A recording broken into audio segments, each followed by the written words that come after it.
அதிகரித்து வரும் கஞ்சா புழக்கத்தால் தமிழக இளைஞர்கள் சீரழிந்து வருகின்றனர். மூலை முழுக்கு எல்லாம் கஞ்சா நடமாட்டம் அதிகரித்திருப்பதால் பள்ளி மாணவர்கள் மற்றும் கல்லூரி மாணவர்கள் கடுமையாக இந்த கஞ்சா புழக்கத்திற்கு அடிமையாகும் நிலை ஏற்பட்டிருக்கிறது.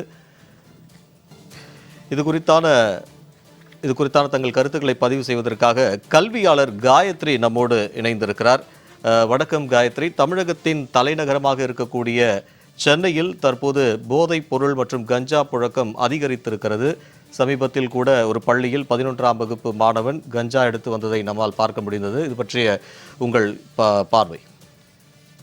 இது புதுசா நடக்கிற விஷயம் இல்லைங்க. தொடர்ந்து இந்த திமுக திராவிட மாடல் ஆட்சி வந்த பிறகுல இருந்து தொடர்ந்து நடந்துகிட்டே இருக்குது. நாம இதை பத்தி கம்ப்ளைண்ட் பண்ணோம் அப்படின்னு சொன்னா நம்மளை ஒரு எதிரியாக, ஒரு எதிர்கட்சியாக பார்க்கக்கூடிய நிலை தான் இங்க இருக்குது. நீங்க நம்முடைய சுகாதாரத்துறை அமைச்சர் மா சுப்பிரமணியம் அவர்கள் கஞ்சாவே இல்லாத தமிழகமாக நாங்க இதை மாத்திட்டோம் அப்படின்னு சொல்லி ரீசண்டா பேட்டி கொடுத்ததை நீங்க பார்த்திருப்பீங்க.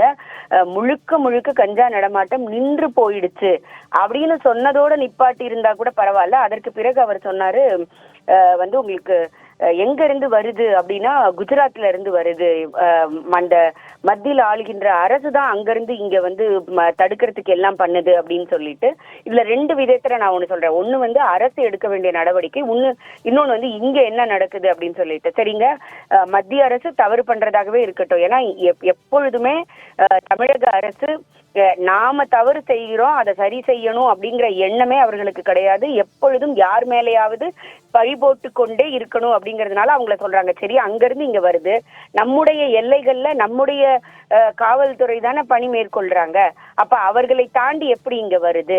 அப்ப அந்த காவல்துறையை தாண்டி இங்க வருது அப்படின்னா அந்த காவல்துறைக்கு தலைமை ஏற்றிருக்கக்கூடிய முதல்வர் தானே அதற்கு பொறுப்பேற்க வேண்டும். இது ஒரு புறம் காவல்துறை அரசு எடுக்க வேண்டிய நடவடிக்கையாக இருந்தாலும், இன்னொரு துறை நம்ம தொடர்ந்து இதை வலியுறுத்திக்கிட்டே இருக்கிறோம். இந்த பிள்ளைகள் கேரியராக பயன்படுத்தப்படுகிறார்கள். ஏன்னா 15 இயர்ஸ்க்கு குறைய அப்படிங்கும்போது அவர்களை சீர்நோக்கு பள்ளியில விடுவாங்க. கொஞ்ச நாள் கழிச்சு அவங்க வெளியில வருவாங்க, திரும்பவும் அதை செய்வாங்க. 10 பொட்டலம் நீ வித்தனா ஒரு பொட்டலத்தோட காசு உனக்கு அப்படின்னு வரும் பொழுது, அவர்களுக்கு அந்த வித்த காசு கிடைக்கும் பொழுது அதுல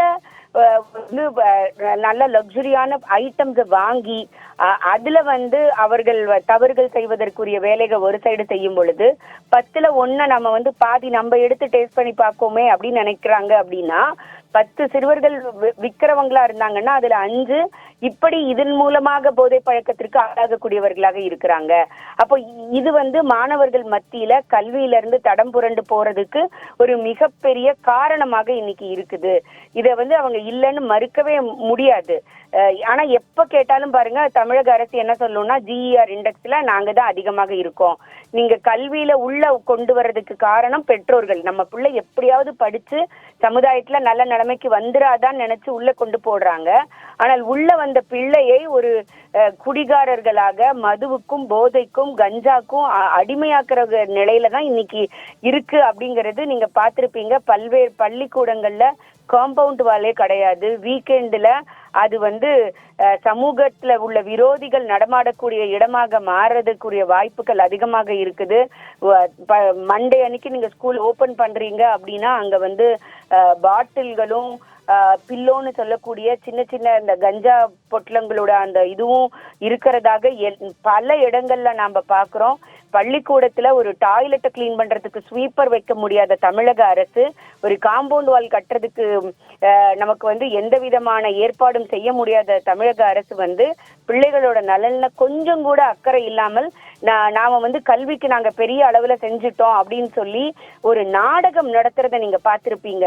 ஒரே பொண்ணு அப்பான்னு கூட்டிட்டு ஓடி வருது ஒரு இடத்துல, இன்னொரு இடத்துல அந்த பொண்ணே காலேஜ் முன்னாடி நின்று லேப்டாப்பை வாங்குது, இன்னொரு பொண்ணே அந்த இடத்துல நான் இந்த இடத்துல நான் இல்லையேன்னு சொல்லி நான் வருத்தப்படுறேன்னு சொல்லுது. ஒரே பொண்ணை வச்சு பல்வேறு இடங்கள்ல நாடகமாக்கக்கூடிய முழுக்க நாடகமாக தான் இங்க போட்டோ ஷூட்டு, வீடியோ ஷூட்டு, அதை வச்சு ப்ராபகண்டா விளம்பரம், இதுலதான் முழுக்க கவனம் செலுத்தி இருக்கிறதே தவிர இன்னைக்கு நம்ம கையில தரவுகள் இருக்குது. 80% மேல இருக்கக்கூடிய பள்ளிகள்ல சுகாதார பணியாளர்கள் இல்ல அப்படிங்கிறது, நமக்கு துப்புரவு பணியாளர்கள் இல்ல அப்படிங்கிறதோ, 40% பள்ளிகள்ல இன்னைக்கு வந்து ஆசிரியர்களே முழுநேர ஆசிரியர்கள் இதுல எல்லாம் எந்த இடத்துலயும் அவர்களுக்கு கவலை கிடையாது.